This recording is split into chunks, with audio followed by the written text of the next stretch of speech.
Em julho de 2007, a Unidade de Saúde Leão Malise inicia suas atividades, atendendo a demanda espontânea de pacientes das localidades próximas.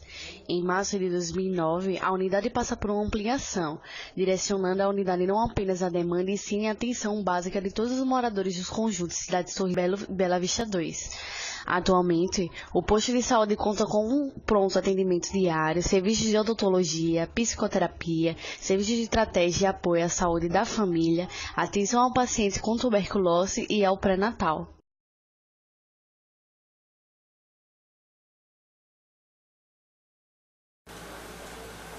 Bom dia a todos, sou Alexandre Bezerra, administrador por formação, especialista em administração de recursos humanos, especialista em administração de empresas, coach mentoring, certificação internacional. Sou mestrando em administração, bem como respondo por 7 cursos de gestão na Faculdade Maurício de Nassau, na qual também leciono nos cursos de administração e contábeis.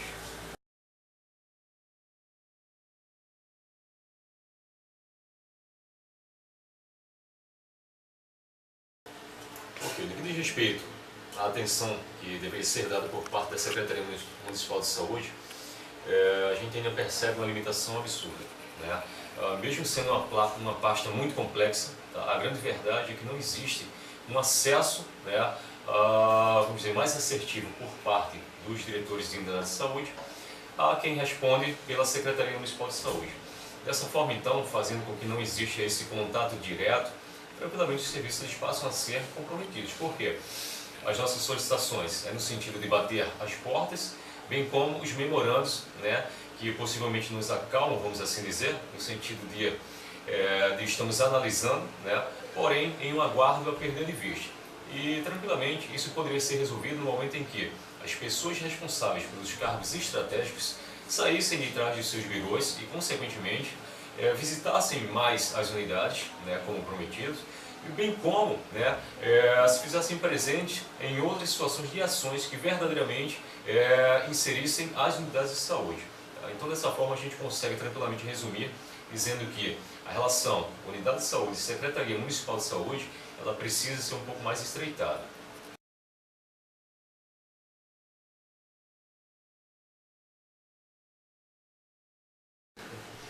Então, no que diz respeito a essas mudanças de gestão no âmbito municipal, estadual ou federal, tranquilamente a gente sente à frente. Literalmente, por se tratar de linha de frente, se tem um grau de comprometimento muito grande. A grande problemática do serviço público é a não continuidade do seu serviço. Então, se você, Anderson, atualmente prefeito, responde com propriedade por determinada situação e coloca em prática e tem a aceitação popular, uma mudança, quer seja para a oposição ou não, normalmente é no sentido de tentar desfazer tudo aquilo. Então, um dinheiro público que foi investido tranquilamente desce pelo ralo. Então, isso é preocupante ainda nos dias de hoje. O serviço é parado, se entram com novos projetos, que vai ainda avaliar a possibilidade de sucesso ou não. Então, a gente sempre observa essa condição de uma maneira negativa. O que deveria acontecer, na verdade, é que, mais uma vez repito, os cargos estratégicos eles passassem a ser respondidos, e até o Estatuto reza isso, bem como a lei municipal, por quem de direito? Os efetivos, porque dessa maneira, essa descontinuidade ela não existiria e, consequentemente, os serviços eles teriam fluência, teriam maior compreensão. A gente não precisaria estar zerando sempre as funcionalidades, todos os processos, compreendendo mais uma vez quem vai nos liderar. Hoje, tudo bem, com o decreto que o prefeito atualmente realizou, na verdade, no seu primeiro mês de mandato, em que diz que tem que se ter nível superior para assumir a coordenação administrativa, mas ainda assim a gente percebe muito vago, muito aberto, porque o que acontece?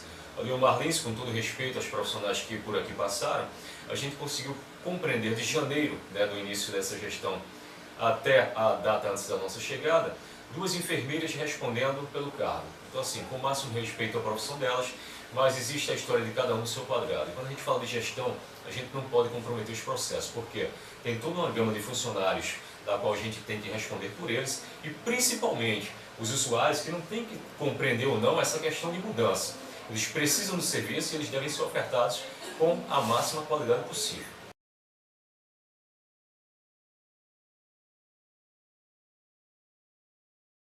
Então, no que diz respeito ao planejamento, tá, a gente pode compreender tranquilamente a não existência dentro da unidade de saúde a qual a gente assumiu. Tá? E isso, enquanto administrador, tá, é a nossa primeira providência. O plano ele deve se fazer presente para que a gente consiga perceber qual deve ser esse crescimento, em curto, médio e longo prazo. Tá? É relevante também compreender que devem se envolver as pessoas-chave da unidade. Tá? E quando nós falamos em pessoas-chave da unidade, é literalmente selecionar só aquelas que verdadeiramente poderiam estar contribuindo, porque é uma visão um pouco limitada.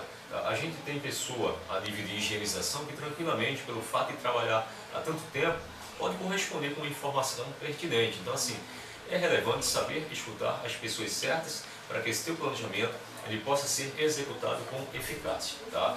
Logicamente que você não vai se desfazer do teu conhecimento teórico, do teu conteúdo profissional nas organizações, isso não vai deixar de existir. Mas é relevante compreender que, nesse momento, a gente faz uso de algumas ferramentas do tipo brainstorming, brainwriting, então, tipo, são as famosas tempestades de ideias. E isso vai fazer com que, naquele momento, elas surjam e você esteja inserindo naquilo que você já traçou inicialmente, tá? E, consequentemente, atingindo aquele resultado esperado. Esse mapa estratégico que também é elaborado te dá uma leitura muito precisa do que está prestes a acontecer. Quais serão esses teus possíveis resultados. É importante lembrar também que quando falamos de planejamento, e se volta mais para planejamento estratégico, a coisa antes acontecia de uma maneira mais direcionada. Eu tenho aqui um objetivo e tranquilamente eu alcanço. E não mais assim ocorre, tá? Nós temos as variáveis não controláveis, eu acredito que tranquilamente os professores já devem ter conversado, como a economia, política, geografia, que interfere diretamente no teu negócio. Tá? E aqui a gente poderia estar falando, por exemplo, na parte geográfica, na parte de logística, tá? De que maneira a tua unidade ela vai dar o suporte adequado, tá? Para essa população. Haja visto que o atendimento também, além da demanda espontânea, é residencial. Então tudo isso é estudado, é avaliado e observado as possibilidades para que a gente verdadeiramente, no final das contas, venha a ter ou o atingimento desse objetivo principal, ou no mínimo uma aproximação máxima desse contexto.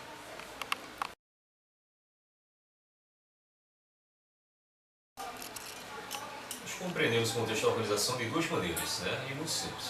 A primeira é literalmente a qual se enquadra inclusive no programa 5S, né? A questão de organizar. Então, literalmente, você fazer com que os processos ele tenha uma sequência lógica, ele venha a acontecer de uma maneira assertiva, de uma forma assertiva.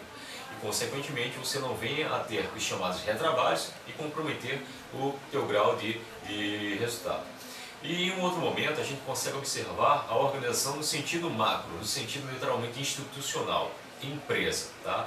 E obviamente que a gente precisa ter aquela compreensão de organograma, aquela visibilidade de como se dão os fluxogramas, ou seja, todo esse fluxo do processo, como é que a coisa verdadeiramente acontece.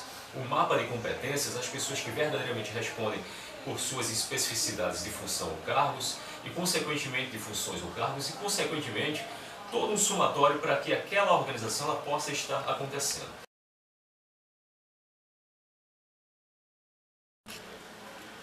E mais um posicionamento da função do administrador, né, das funções do administrador, a gente entra agora no posicionamento de direção. Tá? Ou seja, de que maneira você vai fazer com que a tua organização ela tenha um entendimento de o que é o mercado de trabalho, o que é o teu negócio e como você vai fazer para ter esse alcance.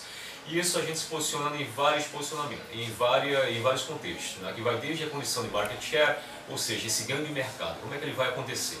Ora, para isso, aquele teu planejamento inicial, a tua organização, ela aconteceu de maneira apurada. E caso não, vai lá para a ferramenta PDCA, ou seja, gira no sentido inverso e replaneja a tua condição para que a coisa venha acontecer de uma maneira interessante. Tá? O direcionamento vai fazer com que você compreenda, tá, literalmente, qual é a tua intenção de crescimento, de sustentabilidade, de consolidação no mercado de trabalho. Obviamente que para isso é importante que toda a equipe, toda a organização, ela tenha uma leitura clara. Tá? E aí se apresenta a missão, se apresenta a visão, os valores inseridos, tá? O clima, que é a mesma coisa que comportamento organizacional, precisa ser literalmente de leitura única.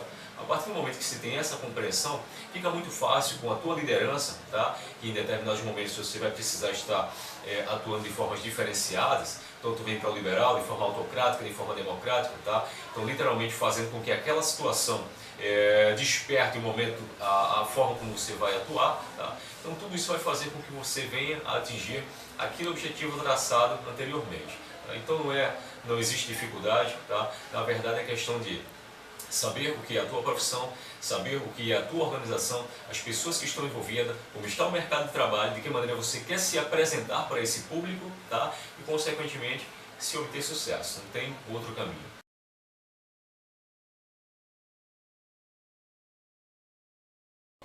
Passando a uma nova função do administrador, no caso controlar, a gente compreende tranquilamente, né, aquele não entendimento de como mensurar esse posicionamento, ou seja, para o alcance do objetivo antes traçado. Tá? Então é importante que a gente tenha essa compreensão. Ora, se a gente for dar um exemplo muito simples, tá? Ou seja, de insatisfação com relação à minha organização, número de ligações absurdos a nível de reclamações, tá? De um determinado atendimento. Obviamente que a gente poderia ter uma avaliação, tá? Um indicador, tá? Mediante o número de queixas ou reclamações dividido pelo número total de ligações e multiplicado por 100. Esse percentual ele vai justamente representar o comprometimento ou a gravidade, dependendo do contexto, tá? Dentro da minha organização a nível de reclamações. E a partir daí a gente insere um plano de ação para que tranquilamente isso seja neutralizado, que isso seja tranquilamente resolvido. Tá? Agora é importante saber que esses indicadores eles devem ser de fácil leitura. Tá? A gente precisa ter um entendimento claro para que tranquilamente as nossas decisões elas sejam assertivas, mas que principalmente aquelas pessoas que estão diretamente ligadas aos processos, elas também passem a ter uma leitura clara da condição e venham a corresponder da maneira esperada, tá, no que diz respeito à gestão. Então, no momento em que se tem esse entendimento, a coisa ela flui de uma maneira muito mais clara, de uma maneira muito mais assertiva.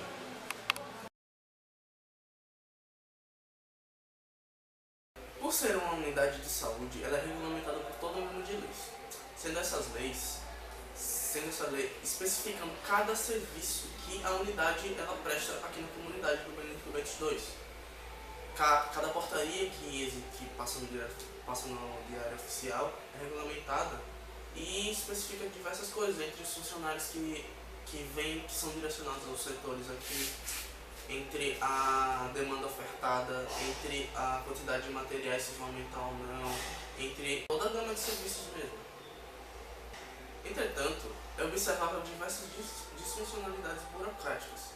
Uma delas é a questão da hierarquia.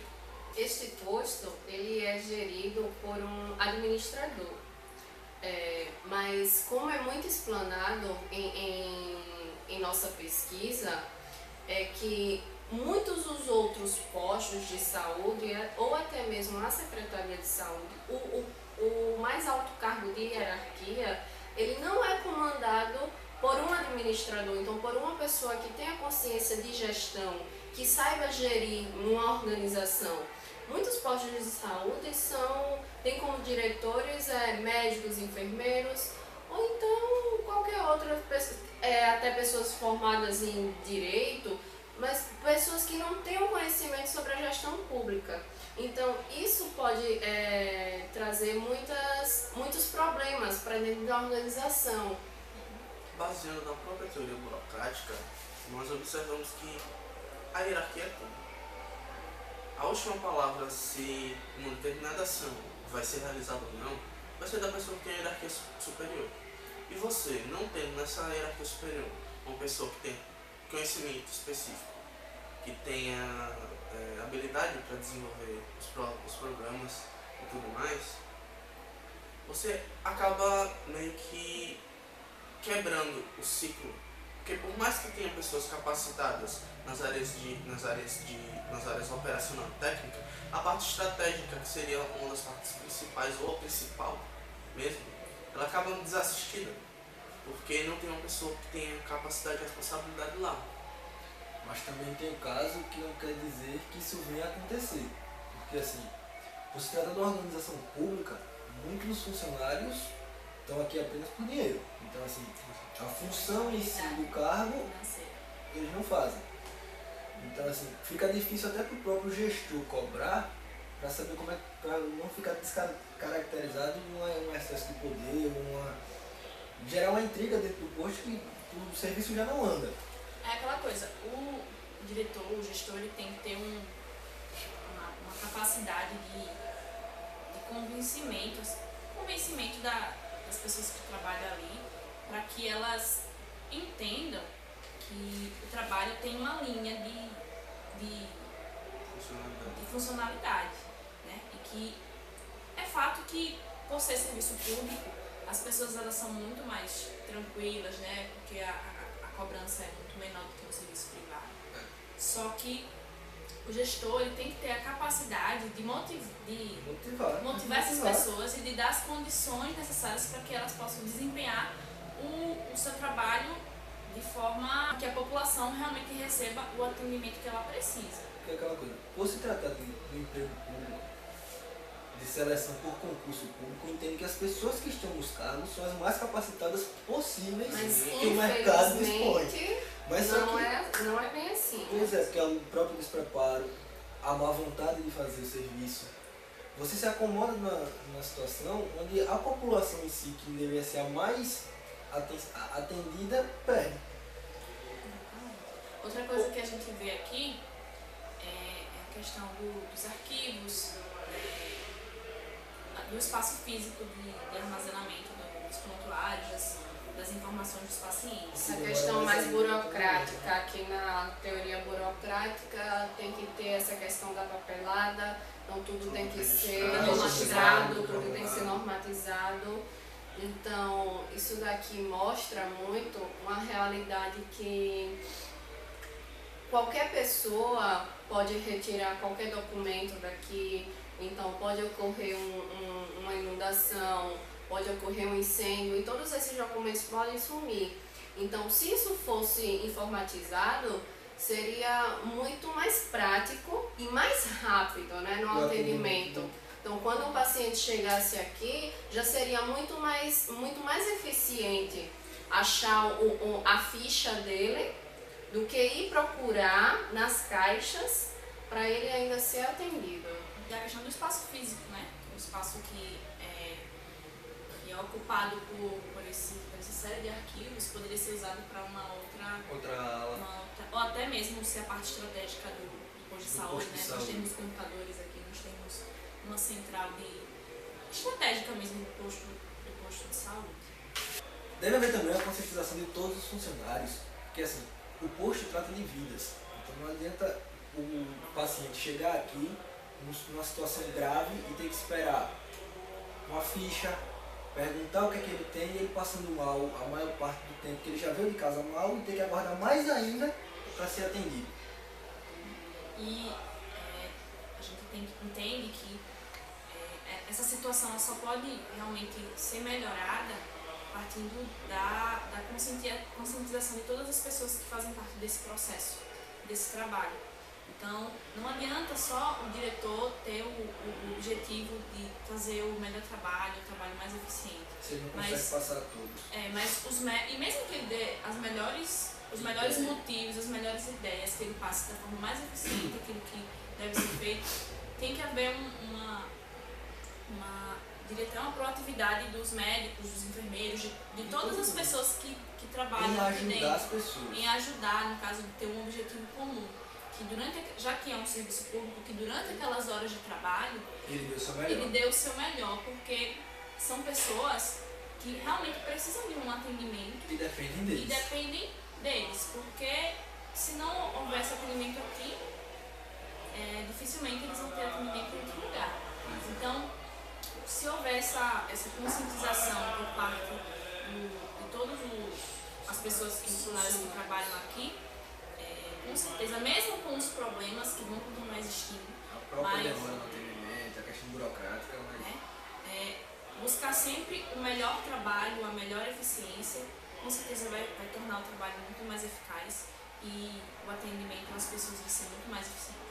Por fim, podemos notar que a organização escolhida se trata de um órgão altamente burocrático, onde seus serviços, os servidores e os próprios usuários estão sujeitos a uma lei. Também vimos as disfunções presentes nessa organização, como a impessoalidade, a falta de profissionalismo, a falta de especialização nas funções de gestão, como também o ritualismo ali das funções, que causa uma rotina que acaba desviando esses funcionários de suas funções.